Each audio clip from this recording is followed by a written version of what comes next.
Good morning students. तो जिस तरह से हमने पिछले चैप्टर नंबर 1 के अंदर जो क्वेश्चन बोर्ड ने पिछले 4 सालों में अपने जो पर ईयर जो 3 पेपर्स होते हैं उनमें जो हमारे पास आए थे हमने उसको सॉल्व किया। अब हम इसी कड़ी में चैप्टर नंबर 2 जो है इलेक्ट्रोस्टैटिक पोटेंशियल एंड कैपेसिटेंस यानी विद्युत विभव और धारिता, इस पर जितने भी क्वेश्चन बोर्ड ने पिछले 4 सालों में जो हर साल के 3 पेपर हैं यानी टोटल 12 पेपरों के अंदर जितने भी क्वेश्चन न्यूमेरिकल से रिलेटेड पूछे गए हैं उन क्वेश्चनों को हम यहाँ पर लेकर आए हैं और 1 बाय 1 करके हर क्वेश्चन का जो है हम यहाँ सॉल्यूशन करने वाले हैं।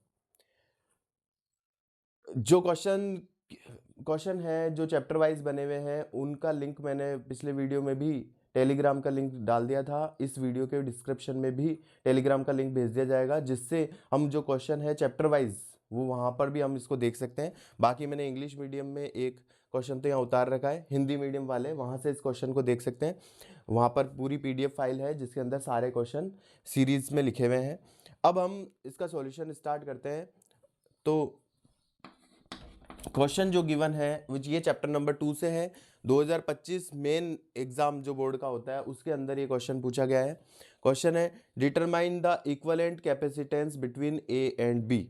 ए एंड बी इसके बीच में इक्विवेलेंट कैपेसिटेंस हमें निकालना है। कैपेसिटेंस यानी धारिता हमें पूछी गई है कि हमें इक्विवेलेंट धारिता या कैपेसिटेंस जो है यहाँ पर फाइंड आउट करना है, तुल्य धारिता ये फाइंड आउट करना है। इस तरह का जो क्वेश्चन है अक्सर बोर्ड के पेपर में देखा जाता है, जिसमें कैपेसिटर का जो है कॉम्बिनेशन है जो दो ही तरीके से हो सकता है, या तो सीरीज में या पैरेलल में। हमें इस तरह के क्वेश्चन जब भी हो तो हमें इसको 1 बाय 1 करके, जहाँ पर हमें सीरीज कॉम्बिनेशन दिख रहा है पहले हमें उसे सॉल्व करेंगे, जहाँ पैरेलल दिख रहा है उसे सॉल्व करेंगे, और इस तरह से इस क्वेश्चन को हम सॉल्व करते हैं। अब हम यहाँ देख रहे हैं कि यहाँ पर 3 कैपेसिटर है।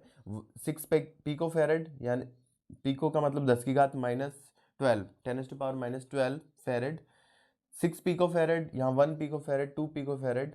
अब इन तीनों जो कैपेसिटर हैं इन कैपेसिटर्स में से हमें दिखाई दे रहा है कि ये दोनों कैपेसिटर्स, क्योंकि इस पॉइंट से और इस पॉइंट के बीच में ये दोनों कैपेसिटर्स आपस में पैरेलल कंबाइंड है, पैरेलल कॉम्बिनेशन के द्वारा कनेक्टेड है। तो इन दोनों कैपेसिटर को हम सॉल्व कर सकते हैं। हमें पता है कि for parallel combination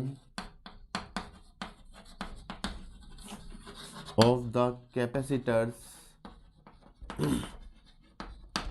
parallel combination जो कैपेसिटर का होता है उसमें इसका जो कैपेसिटेंस होता है, कैपेसिटेंस जो हो जाता है वो हमारे पास हो जाता है C1 + C2। अगर इसकी कैपेसिटी C1 है, इसकी धारिता C1 है, इसकी C2 है, तो जो समांतर क्रम के अंदर या पैरेलल के अंदर जो कैपेसिटेंस होगा वो इनके सम के बराबर होगा। तो यहाँ आ जाएगा 1 pico farad + 2 pico farad = 3 pico farad. तो इस तरह से हमने इन दोनों कैपेसिटेंस को सॉल्व करके इसकी वैल्यू निकाल ली है, वो है 3 पिको फेरेड। अब हमारे पास ये जो डायग्राम है ये इस तरह से चेंज हो जाएगा। ये यहाँ पर A है, इसके साथ हमारे पास कनेक्टेड है 6 पिको फेरेड, और ये दोनों को सॉल्व करके हमने, क्योंकि इन दोनों का जो इक्विवेलेंट है, इनका जो तुल्य धारिता है वो 3 पिको फेरेड के बराबर है। तो इन दोनों कैपेसिटर को हटा करके अगर हम यहाँ पर एक कैपेसिटर लगा दें जिसकी कैपेसिटेंस 3 पिको फेरेड है, तो ये दोनों सर्किट सेम ही है, क्योंकि यहाँ हमने इन दोनों को सॉल्व, क्योंकि इन दोनों की जो वैल्यू है मिलकर के 3 पिको फेरेड है, तो दोनों को हटा करके हमने एक 3 पिको फेरेड का कैपेसिटर लगा दिया। तो अब हम देख रहे हैं आगे जो हमारा डायग्राम है वो थोड़ा और इजी हो गया है, और इसमें हमें दिख रहा है कि दोनों कैपेसिटर जो है सीरीज में कनेक्टेड है। सीरीज में कनेक्टेड है तो हम जानते हैं therefore for series combination of the capacitors, हमें पता है कैपेसिटेंस होती है 1/C = 1/C1 + 1/C2। यहाँ से हम इसकी वैल्यू रख देंगे तो हमारे पास जो है आंसर निकल करके आ जाएगा, यह आ जाएगा 1/6 पिको फेरेड + 1 इन दोनों का 3 पिको फेरेड। तो इसे हम सॉल्व कर लेंगे। 1 2 3/6 और 1/2। तो हमारे पास इस तरह से आ गया कि 1/C जो रिजल्टेंट है फाइनली है इक्विवेलेंट है, इक्विवेलेंट कैपेसिटेंस कह सकते हैं इसको, वो इजिकल टू आ गया 1/2 या C इक्विवेलेंट बराबर आ गया 2। पिको फैरेड, क्योंकि सभी कैपेसिटर पिको फैरेड में दिए गए हैं। तो इस तरह से हमने सी इक्विवेलेंट निकाल लिया, वो हमारे पास आ गया 2 पिको फैरेड, और इस तरह से हमने इस क्वेश्चन को सॉल्व किया। ये जो क्वेश्चन है कई बार देखने को मिलता है, बस हमें यहाँ ये ध्यान रखना है कि डायग्राम के अंदर जहाँ जहाँ सीरीज और पैरेलल कॉम्बिनेशन हो उन्हें 1 बाय 1 करके, अभी आगे हम देखेंगे और भी ईयर्स में जो है बोर्ड ने इस तरह के क्वेश्चन पूछे, तो उसका भी सॉल्यूशन किस तरह से होगा। अब बढ़ते हैं हम नेक्स्ट क्वेश्चन की ओर। तो नेक्स्ट क्वेश्चन है, ये 2025 में जो बोर्ड ने मॉडल पेपर जारी किया था उसमें आया हुआ न्यूमेरिकल है। इस न्यूमेरिकल में है कि the capacitors of 3 microfarad capacitance are connected in parallel. हमारे पास जो है 3 माइक्रोफैरेड के जो कैपेसिटर्स हैं वो कनेक्टेड हैं इन सीरीज में। Right the value of their equivalent capacitance. The capacitors of 3 microfarad capacitance are connected in parallel. कितने को कैपेसिटर्स यहाँ पर दिए हुए हैं। The capacitors of 3 microfarad capacitance are connected in parallel. Right the value of their equivalent capacitance. 3 microfarad के capacitance के हैं, लेकिन कितने हैं यहाँ पर ये क्वेश्चन में देना चाहिए कि भाई कितने कैपेसिटर्स हैं। तो यहाँ पर हम देख लेते हैं, हम इसको सॉल्व कर लेते हैं। लेट देयर आर 3 कैपेसिटर्स जो 3 माइक्रोफैरेड के हैं कनेक्टेड हैं इन पैरेलल में, पैरेलल कॉम्बिनेशन में कनेक्टेड हैं। अगर वो 3 है, 2 है, 4 है, अलग अलग कैपेसिटर्स हैं तो भी क्या होगा, और अगर इसने नहीं दिया है तो भी क्या होगा, और 3 हैं तो क्या होगा, हम उसके लिए सॉल्व कर लेते हैं। तो अगर 3 कैपेसिटर्स हैं जो पैरेलल में कनेक्टेड हैं तो इनका जो कॉम्बिनेशन है, इसके लिए हम इस तरह से डायग्राम बना सकते हैं। 3 माइक्रोफैरेड के हैं,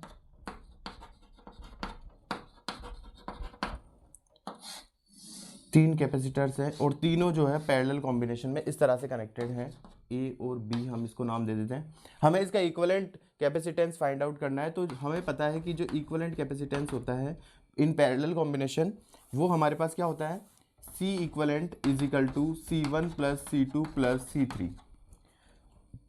तो हमारे पास यहाँ जो आंसर आ जाएगा वो आ जाएगा 3 प्लस 3 प्लस 3 9 पिको माइक्रोफैरेड। तो इस तरह से जो इक्विवेलेंट कैपेसिटेंस है वो हमारे पास 9 माइक्रोफैरेड जो है आंसर यहाँ पर आ जाएगा। अब इसमें क्वेश्चन में दिया नहीं था कि भाई कितने हैं, यहाँ पर देना ही पड़ेगा कि कितने कैपेसिटर्स हैं। अगर हमारे पास 3 कैपेसिटर्स हैं तो 3 बार हमने इसको ऐड कर लिया। अगर हमारे पास 2 कैपेसिटर्स पैरेलल में होते तो 3 प्लस 3 6 माइक्रोफैरेड इसका आंसर होता। और इस तरह से if we have n capacitors, यदि हमारे पास n कैपेसिटर्स हों तो C इक्विवेलेंट जो है वो आ जाएगा 3 टाइम्स हो जाएगा, n टाइम्स हो जाएगा। एक कैपेसिटर की कैपेसिटेंस है 3 माइक्रोफैरेड, तो n टाइम्स हो जाएगा। अगर 2 कैपेसिटर्स होंगे तो 6 माइक्रोफैरेड, 3 कैपेसिटर्स होंगे तो यहाँ पर 9 माइक्रोफैरेड, 4 कैपेसिटर्स होंगे तो 12 माइक्रोफैरेड। n यहाँ पर आ जाएगा number of capacitors, number of capacitors. तो हमने इस जनरल एक फॉर्मूला डिराइव कर दिया जिससे हम सी इक्विवेलेंट को यहाँ पर फाइंड आउट कर सकते हैं। तो इस तरह से थ्योरी में भी इस क्वेश्चन को पूछा जा सकता है। इसी क्वेश्चन को 3 माइक्रोफैरेड के अगर सीरीज में कनेक्टेड हो तो 3 कैपेसिटर्स या 2 कैपेसिटर्स, तो उनका इक्विवेलेंट कैपेसिटेंस क्या होगा, इस तरह से, या पैरेलल में थ्योरी में इस तरह से भी पूछा जा सकता है, या डायग्राम बना कर भी जैसे हमने पहले क्वेश्चन देखा था उस तरह से भी। तो कैसे भी जो है बोर्ड ने इस क्वेश्चन को पूछा गया है दोनों तरीकों से। आगे हम देखते हैं दूसरा क्वेश्चन।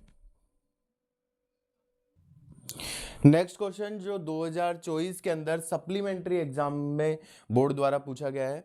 इस क्वेश्चन में हम देखेंगे कि हमसे पूछा गया है कि 3 capacitors of a capacitance 6 microfarad are connected in series. हमारे पास जो है 3 कैपेसिटर्स हैं, 3 संधारित्र हैं जिनकी जो कैपेसिटी है, धारिता है, वो 6 माइक्रोफैरेड है। उन्हें हमने सीरीज में कनेक्ट कर रखा है। सीरीज में कनेक्ट अगर हमने कर रखा है 3 कैपेसिटर्स को, तो इनका जो कॉम्बिनेशन है वो कुछ इस तरह का होगा। और ईच जो कैपेसिटर्स है उसकी कैपेसिटेंस 6 माइक्रोफैरेड गिवन है। 3 कैपेसिटर है, तीनों को सीरीज में या श्रेणी क्रम में हमने जोड़ रखा है। Calculate their equivalent capacitance. अब हमें यहाँ पर इनकी इक्विवेलेंट कैपेसिटेंस निकालनी है। तो हम जानते हैं, we know that for series combination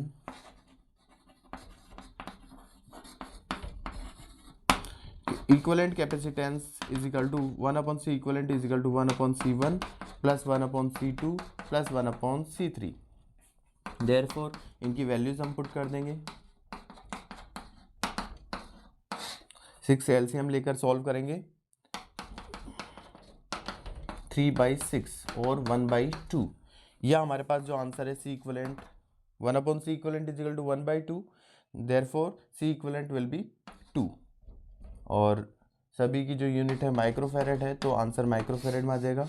तो इस तरह से हमारे पास C इक्वलेंट जो है 2 माइक्रोफेरेड निकल करके आ जाता है। सिंपली हमने सीरीज कॉम्बिनेशन के लिए सॉल्व कर दिया। तो हम देख रहे हैं बोर्ड ने इस चैप्टर से ज़्यादातर जो क्वेश्चन है वो कैपेसिटर के कॉम्बिनेशन बेस्ड आ रहे हैं। अब हम बढ़ते हैं नेक्स्ट क्वेश्चन की ओर।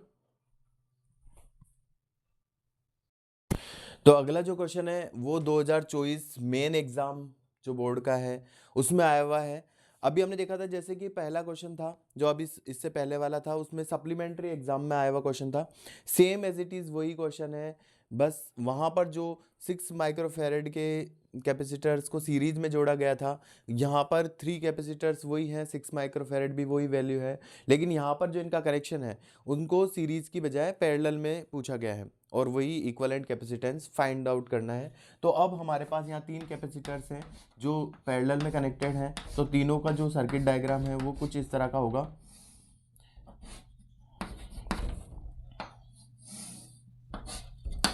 यहाँ पर 3 कैपेसिटर्स जिनकी ईच जो कैपेसिटेंस है वो 6 माइक्रोफेरेड है, तीनों को कॉम्बिनेशन जो है पैरेलल कॉम्बिनेशन दिया गया है। तो यहाँ पर अब इनका सॉल्यूशन करेंगे तो हम जानते हैं we know that for parallel combination समांतर क्रम संयोजन के लिए हम जानते हैं जो इक्विवेलेंट कैपेसिटेंस होगा वो डायरेक्टली ऐड होता है C1 plus C2 plus C3, therefore 6 plus 6 plus 6 18 microfarad. तो इस तरह से हमारा जो इक्विवेलेंट कैपेसिटेंस है वो 18 माइक्रोफेरेड यहाँ पर आंसर निकल करके आ जाता है। और सिंपली हमने इस क्वेश्चन को भी सॉल्व किया।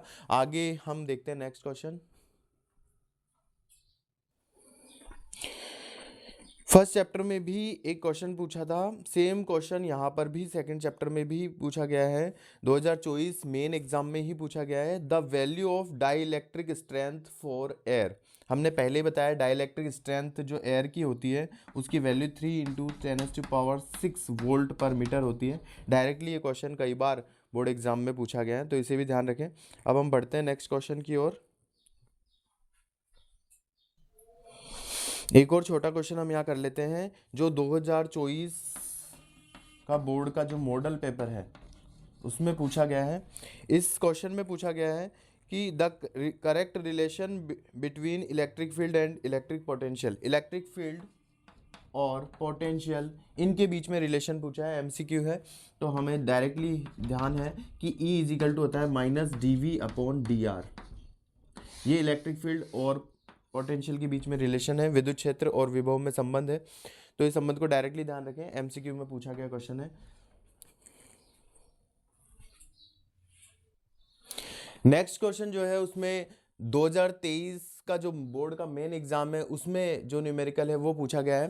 वो क्वेश्चन है कि कैलकुलेट द इलेक्ट्रिक पोटेंशियल। अब हमें इलेक्ट्रिक पोटेंशियल कैलकुलेट करना है at a point due to a charge of 2 × 10⁹ coulomb.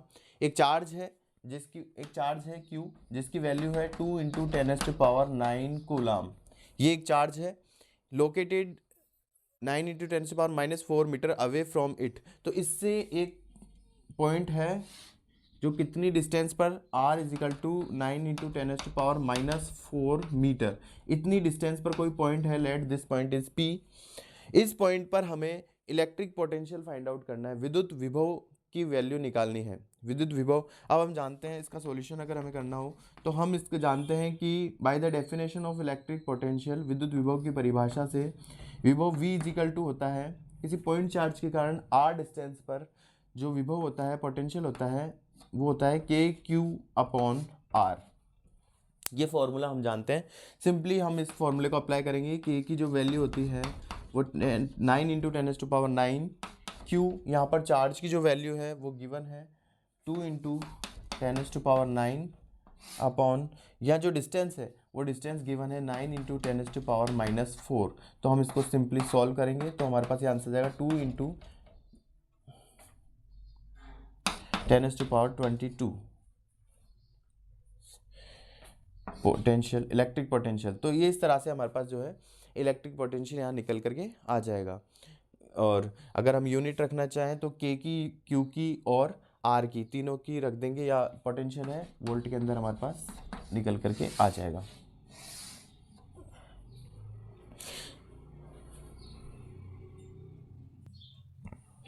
आगे इसी तरह के कुछ छोटे क्वेश्चन और पूछे गए हैं। 2023 मॉडल पेपर में आया हुआ क्वेश्चन है, इनको हम देख रहे हैं। इसमें पूछा गया कि electric potential at infinity is due to a point charge. किसी पॉइंट चार्ज के कारण, सेम इसी तरह का क्वेश्चन है कि पॉइंट चार्ज के कारण इन्फिनिटी पर, अगर ये डिस्टेंस जो है इन्फिनिटी हो जाए, इनफाइनाइट हो जाए, अनंत हो जाए, इतनी ज़्यादा डिस्टेंस पर इलेक्ट्रिक पोटेंशियल क्या होगा। तो हमें पता है पोटेंशियल होता है के क्यू अपॉन आर। अब सिंपली इस क्वेश्चन में बोला गया है कि ये जो डिस्टेंस है आर, वो r tends to infinity, r जो है इन्फिनिटी हो गई है। अगर आर की वैल्यू इन्फिनिटी हो जाएगी, वो पॉइंट जो है इनफाइनाइट डिस्टेंस पर होगा, तो आर की वैल्यू जब इनफाइनाइट रखेंगे तो 1 इनफाइनाइट इज इक्वल टू 0। तो इलेक्ट्रिक पोटेंशियल जो है यहाँ 0 हो जाएगा। तो इसमें सिंपली 0 आंसर आ जाएगा। सेम ऐसे ही 2023 मॉडल पेपर में ही पूछा गया है, right relation between intensity of electric field E and electric potential V। इसके बीच में रिलेशन पूछा गया है। तो अभी हमने जैसे देखा था सेम वही relation is equal to -dV upon dr हम यहाँ पर सॉल्व कर देंगे। तो ये भी इस तरह से सॉल्व हो जाएगा। 2 न्यूमेरिकल इसमें भी मॉडल पेपर में पूछेंगे। आगे हम चलते हैं क्वेश्चन नेक्स्ट पे। नेक्स्ट क्वेश्चन जो हमारे पास है वो 2022 के बोर्ड का मेन एग्जाम में आया हुआ क्वेश्चन है, आया हुआ न्यूमेरिकल है। यहाँ पर फिर से कैपेसिटर पर बेस्ड एक क्वेश्चन हमें पूछा गया। उसमें पूछा गया है कि if C1, C2, C3, C4 and C5 5 capacitors are connected as shown in figure. अगर जैसे इस डायग्राम के अंदर ये 5 कैपेसिटर्स है, C1, C2, C3, C4 and C5, इन्हें इस तरह से कंबाइन किया गया है, इस तरह से जोड़ा गया है। तो हमें इक्वलेंट कैपेसिटेंस या तुल्य धारिता जो है ए और बी के बीच में फाइंड आउट करनी है, ए और बी के बीच में तुल्य धारिता निकालनी है। तो इस क्वेश्चन को सॉल्यूशन करना है हमें। तो इस क्वेश्चन का सॉल्यूशन जो है हम स्टेप बाय स्टेप करेंगे। यहाँ पर हमें पहले ये फाइंड करना होगा इसके छोटे छोटे पार्ट्स, जहाँ पर सीरीज या पैरेलल कॉम्बिनेशन हमें साफ साफ दिखाई दे रहा हो। जैसे कि हम देख सकते हैं कि ये वाला और ये वाला कैपेसिटर जो है आपस में, ये दोनों कैपेसिटर जो सीरीज में कनेक्टेड हैं, और इसी तरह से ये इस पॉइंट और इस पॉइंट के बीच में ये दोनों कैपेसिटर्स पैरेलल में आपस में एक दूसरे से कनेक्टेड है। तो ये दोनों पैरेलल कॉम्बिनेशन वाले हैं, इनको हम अलग से सॉल्व कर लेंगे। तो हम यहाँ लिखेंगे 4 कैपेसिटर्स C1 एंड C2। जब भी हम न्यूमेरिकल सॉल्व कर रहे होते हैं तो हमको स्टेप बाय स्टेप यहाँ लिखना भी उसी तरीके से होता है जैसा कि हम सॉल्व कर रहे हैं। ऐसा नहीं है कि केवल हमने न्यूमेरिकल वैल्यू रखते गए और इसका सॉल्व करके आंसर निकाल दिया। हमें यहाँ से दिखना भी चाहिए कि हमने कौन कौन से कैपेसिटर्स के लिए क्या स्टेप यूज़ में लेकर के इसे सॉल्व किया है।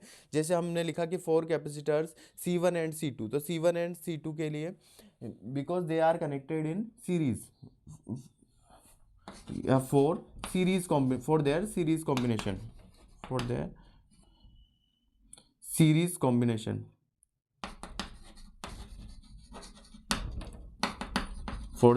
combination, दोनों सीरीज में कनेक्टेड है।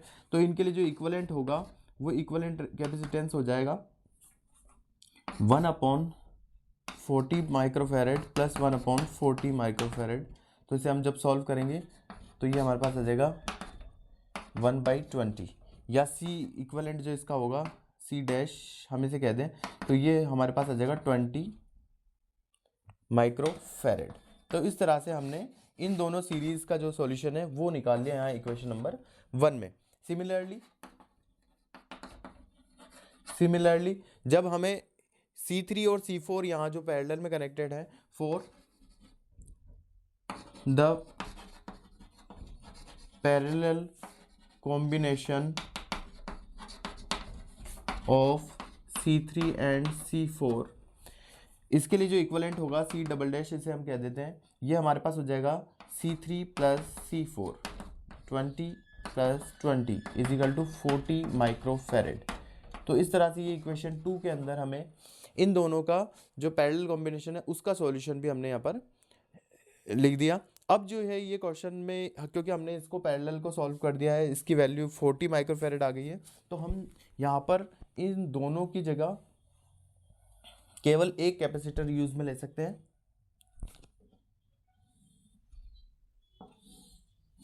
और उसकी कैपेसिटेंस जो है वो हमारे पास ये नया कैपेसिटर आ गया जिसकी कैपेसिटेंस है 40 माइक्रोफेरेड। माइक्रोफेरेड में था तो माइक्रोफेरेड में आ जाएगा 40 माइक्रोफेरेड। और ऐसे ही सिमिलरली हमने इनको भी सॉल्व कर लिया है, 40 के दो सीरीज में कनेक्टेड है, तो इनका जो रिजल्टेंट है वो हमारे पास 20 माइक्रोफेरेड आ गया था। तो ये यहाँ पर एक नया कैपेसिटर आ गया है जिसकी कैपेसिटेंस है 20 माइक्रोफेरेड। तो इस तरह से हमने सॉल्व करके इस डायग्राम को थोड़ा सॉल्व कर लिया। इसको हम सेकंड डायग्राम में बना देंगे। तो सेकंड डायग्राम में हमें फर्स्ट डायग्राम को मिटा के नहीं बनाना है, सेकंड डायग्राम बनाएंगे। हम सारे डायग्राम 3-4 जितने भी इसमें आ रहे हैं स्टेप बाय स्टेप उन्हें यूज़ में ले सकते हैं। तो इस तरह से हमने यहाँ पर इसको सॉल्व किया। अब नेक्स्ट अगर हम देखें कि कहाँ पर हमें सीरीज या पैरेलल कॉम्बिनेशन दिखाई दे रहा है, तो हम देख सकते हैं कि ये दोनों कैपेसिटर जो अब हमारे पास हैं ये दोनों सीरीज के अंदर कनेक्टेड हैं। ठीक है, ये जो हमारे पास 40 माइक्रोफेरेड आए ये C डबल डैश, तो हम लिख देंगे अकॉर्डिंग टू डायग्राम। इसे मैं रब कर देता हूँ, यहाँ से नोट कर लें इतना।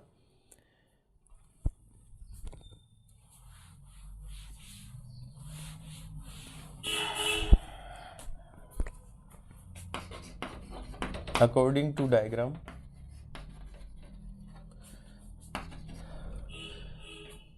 C double dash and capacitor C double dash and C5 are connected in series. Therefore series में कनेक्ट होने के कारण इसका जो इक्वलेंट है वो हमारे पास आ जाएगा 1/40 प्लस 1/40। तो इस तरह से 2/40 या 1/20। और इससे सॉल्व होकर हमारे पास C ट्रिपल डैश जो इसकी वैल्यू है वो 20 माइक्रोफेरेड निकल करके आ जाती है। तो इस तरह से हमने इन दोनों का सॉल्यूशन करके भी अगर हम एक कैपेसिटर बनाएं तो इसका ये डायग्राम कुछ इस तरह से चेंज हो जाएगा।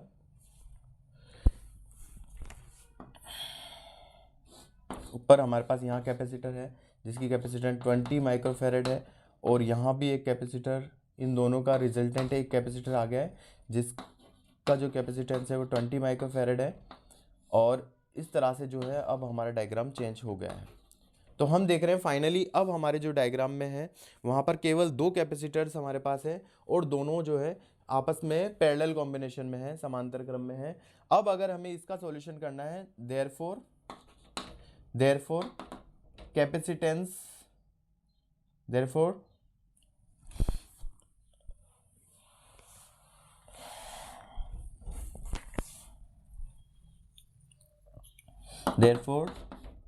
the resultant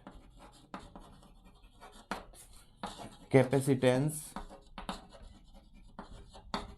between A and B।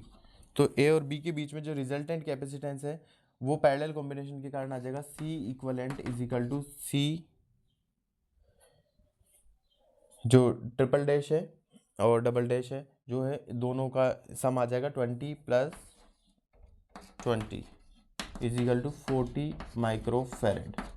और इस तरह से हमने इस पूरे जो डायग्राम है, पूरा जो इलेक्ट्रिक सर्किट है, उस पूरे में 1 बाय 1 करके स्टेप बाय स्टेप हमने इसको सॉल्व करते हुए फाइनली जो इन दोनों का भी मिला करके जो एक कैपेसिटर फाइनली 40 माइक्रोफेरेड का आया वो हमने डिज़ाइन कर दिया। तो इस तरह से ए और बी के बीच में अगर एक ही कैपेसिटर लगा हो जिसकी वैल्यू 40 माइक्रोफेरेड की हो, तो ये पूरा जो डायग्राम है जिसमें इतने सारे कैपेसिटर्स कनेक्टेड हैं, ये पूरा डायग्राम केवल एक कैपेसिटर के इक्विवेलेंट है जिसकी वैल्यू होगी 40 माइक्रोफेरेड।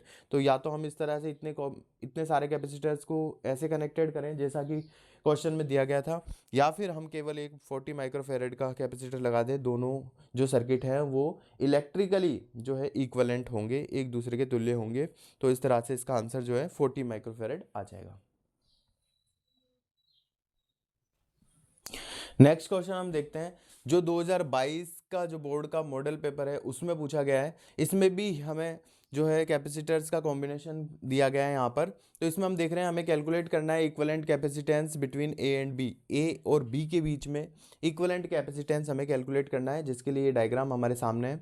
इस डायग्राम के भी सॉल्व करने के लिए सबसे पहले हम देखेंगे कि इसमें से कौन कौन से कैपेसिटर्स हैं जो सीरीज या पैरेलल में कंबाइन है। तो हम यहाँ देख रहे हैं कि इन दोनों पॉइंट्स के बीच में अगर एक पॉइंट ये लें, एक पॉइंट ये लें, तो इन दोनों पॉइंट के बीच में ये वाला कैपेसिटर और ये वाला कैपेसिटर आपस में पैरेलल में कनेक्टेड है। तो हम यहाँ लिख सकते हैं फॉर द, या तो हम इनको नाम भी दे सकते हैं, नाम दे करके भी हम इसे सॉल्व कर सकते हैं।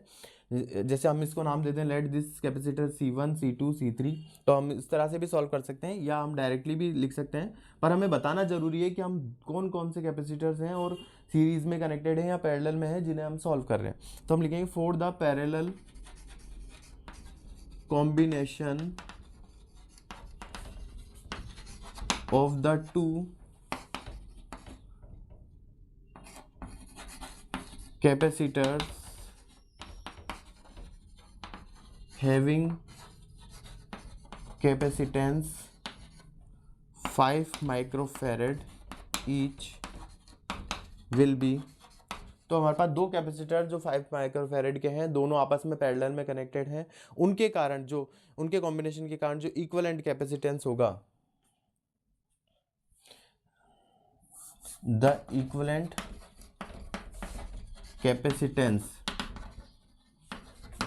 विल बी, तो उनके कारण जो इक्विवेलेंट कैपेसिटेंस होगा वो हमें यहाँ पर गिवन होगा।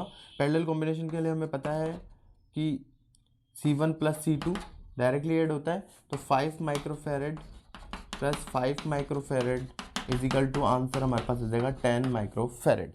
तो इस तरह से इन दोनों कैपेसिटर्स को हमने सॉल्व करके एक नया कैपेसिटर यहाँ पर बन गया, और उस नए कैपेसिटर की जो कैपेसिटेंस है दैट इज 10 माइक्रोफैरेड, और एक हमारे पास यहाँ पहले से ही जो कैपेसिटर रखा हुआ था जिसकी वैल्यू थी 10 माइक्रोफैरेड। अब ये न्यू कैपेसिटर यहाँ पर हमारे पास आया है जो इन दोनों के पैरेलल कॉम्बिनेशन का रिजल्टेंट है। अब हम देख रहे हैं नेक्स्ट स्टेप में कि दोनों कैपेसिटर जो है सीरीज में कनेक्टेड है, therefore for the series combination of the two capacitors having capacitance 10 microfarad each, वो हमारे पास आ जाएगा 1/C equivalent is equal to 1/C1 plus 1/C2। इनकी वैल्यूज हम रख दें 1/10 प्लस 1/10। इस तरह से हमारे पास सॉल्व होकर 1/5 या C equivalent is equal to हमारे पास आ गया 5 माइक्रोफैरेड। इन्वर्ट करते ही इसका आंसर आ जाएगा, क्योंकि 1/C इक्वलेंट 1/5 है, तो C इक्वलेंट हमारे पास इन्वर्ट कर देंगे तो 5 माइक्रोफैरेड। इस तरह से इस पूरे जो डायग्राम है इसका जो रिजल्टेंट कैपेसिटर है वो A और B के बीच में जो कैपेसिटेंस है वो केवल और केवल 5 माइक्रोफैरेड का होगा। इस तरह से हमने इस क्वेश्चन का भी सॉल्यूशन किया।